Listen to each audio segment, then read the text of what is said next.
The Los Angeles Rams are an 8-4 football team and are most recently coming off of a 37-7 win against the Jaguars. They started out 7-1, dropped 3 in a row, and will enter Monday night's game against the division-leading Arizona Cardinals, down 2 games in the NFC West. So, their chance of winning the NFC West and hosting a home playoff game boils down to Monday night. Now, I made a video about a month ago on the Rams and asked the question, are they smarter than the rest of the NFL, or are they essentially going to Las Vegas, throwing all their marbles on black at the roulette table, and for now at least keep getting lucky? And to be truthful, it is a bit of a mixed bag, but it is definitely more on the side of the decisions that they are making are indeed smart, as in the decisions to trade the draft picks for players are more so good than bad decisions. Getting a for sure player like Jalen Ramsey is critical for a team, and Jalen has paid massive dividends for them since becoming a Ram. But as the season becomes clearer and clearer, the Rams are extremely vulnerable, and that's what we are going to discuss in today's video. So without further ado, let's begin. I would like to address something that I'm sure will be mentioned in the comments, and that is how they played this past Sunday against the Jags. Yes, the Rams won and won by 30 at that, so congratulations on doing so and moving on with their season. But one thing I want to say about that, as I am making a video on the topic of them being extremely vulnerable, is they were supposed to beat the Jags. The spread was 14 points, meaning they were expected to win by 2 touchdowns as it was, and it was most certainly a bounce-back game for them after having 3 straight losses, which included double-digit losses to the Titans without Derrick Henry, and a 21-point loss on the road on Monday Night Football to the San Francisco 49ers. So again, congratulations on beating a rookie QB and a team with a terrible head coach and a team that traveled the whole way across the country. But when you look at the Rams and why they are indeed concerning, it starts with their ability to beat good teams. And again, people will quickly point out the Tampa Bay game back in Week 3, in which they not only beat the Bucs, but they beat them by double digits. Now again, congratulations on doing so, because any win against a Tom Brady-led team is a huge accomplishment in itself, much less a double-digit victory against Tom Brady's team. But where they are now as a team and where they are then are vastly different places. Back then, they were in the honeymoon phase of the Matt Stafford trade, and everything was good. Nothing could have hurt them. They were 3-0 and have went just 5-4 since, with wins over the Seahawks in which Russell Wilson left the game early, the Giants, the Lions, the Texans, and now the Jags. Those 5 teams have a combined record of 13-46-1, and if you are a Super Bowl contender, which the Rams would very much like to think that they are, then yes, you should be winning those games, and credit to them that they did, and as much as it may sound like a sarcastic giving of credit, it's really not, because the Titans and Bills lost to teams that they defeated, as in the Texans and Jags, and the NFL is very much a any given Sunday league. But my point is, if you're going to be a serious contender, your Super Bowl can't be in Week 3 and not do anything since then, aside from doing what you are supposed to do. When the Rams were 3-0, they were certainly riding high off of the win against the Bucs, and by the way, I don't blame them for doing so, given who they beat. Again, but the elation from that win has to stop Monday morning and move on to the next week.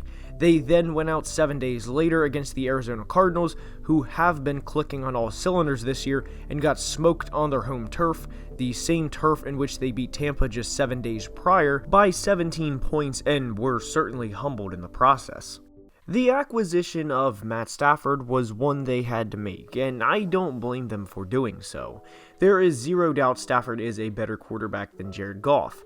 No one is disputing that, and with the way the Rams and the way they have constructed their roster over the past few years, they are in win-now mode every year moving forward. Not just win-now mode in 2021, but they will be in win-now for 2022, 23, and so on. However, there is one downfall about Stafford that the media does not highlight a lot, at least not as much as the media does other quarterbacks, like Kirk Cousins, for example.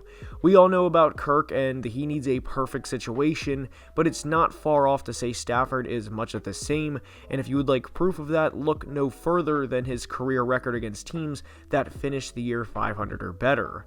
If you did not know, it is a 9-70 lifetime record, and he has never beaten a team that's 5 games above 500 when his team plays them. Now, yes, quarterback wins are not the stat that determines how good a player is and whether or not they are a good team, but to be this far on the wrong side of a statistic is indeed telling. And yes, he did play for a dumpster fire franchise for over a decade, so that stat will naturally be skewed, but his 0-3 record of teams 500 or better in the past 3 games is also telling. And would you want me to believe at this point in time the Rams are going into Arizona and winning on Monday? A team that is very good and a team that's 10-2, and if they win will for sure win the NFC West. It's not something I'm buying heading into the weekend at all. Now, if in the case the Rams do win against the 10-2 Cardinals in their stadium on Monday night, then I will not only be very shocked, but more than willing to give them credit, as it would certainly be due. However, a big part as to why they are vulnerable isn't just the Stafford record against winning teams, or just saying, oh man, that's a good team, let's just give them the win. A reason why they are vulnerable now more than ever is the depth they have. While they do have top-end talent like Jalen Ramsey, like Aaron Donald, and now Von Miller, the depth is where they struggle on this roster, and in football, when you need players to step up and make plays, this is why and where the Rams become vulnerable. Yes, they do have those big name players, and those players are extremely good at what they do. And over the course of a 70-play, 60-minute game, more often than not, good teams will beat bad teams. It's just the way that it goes in the NFL, and it's a large reason as to why the Rams have beaten the teams that they have, and by large margins for the majority of that. But when you play other good teams across the NFL, you know, the other elites of the elite, that's when you need other players to make plays, and look no further than a team like the Tampa Bay Buccaneers in 2020. And while they of course had Tom Brady, Rob Gronkowski, and other big players like Mike Evans and Devin White, who was an All-Pro in 2020, which player made the play against the Saints that really steered them towards the NFC Championship game and ultimately propelled them on a Super Bowl run? It was Antoine Winfield Jr., a player who was a second-round pick and by no means a star safety or by no means a household name, and who will step up for the Rams when times get tough. And how will they be able to go on the road, not once, not twice, but 3 straight times with a quarterback who is 9-70 lifetime against teams that are 500 or better? And how will that quarterback win in not just Green Bay against Aaron Rodgers, but also presumably against Tampa, against the GOAT, who will be looking for revenge after their Week 3 defeat? The Rams had a Week 11 bye, and aside from Jacksonville coming off of the bye, have played and will play for the rest of the year all hard-earned games. Now, yes, they will probably end up sweeping the Seahawks and probably go to Minnesota and win, but a game against a division rival is never easy, and the Vikings will hang with anybody. They beat the Packers and Chargers in LA earlier in the year before the Lions' clowning's comments start. Now, the Rams will also go to Baltimore and then host the 49ers to close the season, and calling it the way I see it, I would be very surprised at this point in time, Thursday morning as I make this video, if the Rams win the NFC West. And heading into the playoffs, they will essentially play 2 playoff games before the wildcard round even starts, with at Baltimore and home against the 49ers. And having that home playoff game would certainly make a world of difference for them in their potential path to the Super Bowl, but because they choose the all-or-nothing route, and because they lack depth in some areas, it will require, for 2021 at least, and barring a Cardinals collapse with a 2-game division lead in December, a 3 playoff game on the road path to get to the Super Bowl. And for all of the crap the media gives teams, whether it was the Steelers last year, starting out 11-0, then giving up nearly 50 points in the wild card round of the playoffs at home to the Browns, or Lamar Jackson not being able to win a playoff game prior to the Titans last year, I expect the Rams slander and criticism to fully rear its ugly head in January, especially if and when they do not get to the Super Bowl after trading all of the picks that they have.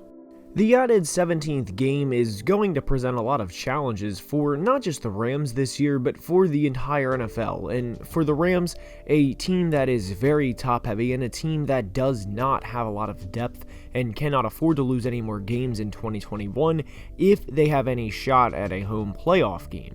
It also does not do the Rams any favors that they have a few tough games before the playoffs even start, and while they are not alone on that because the Ravens truly have a murderer's row of teams before the playoffs start in their own right, this is going to be something teams will have to overcome with depth and true team football, and of course, and you really can't control this, but not have bad luck with injuries.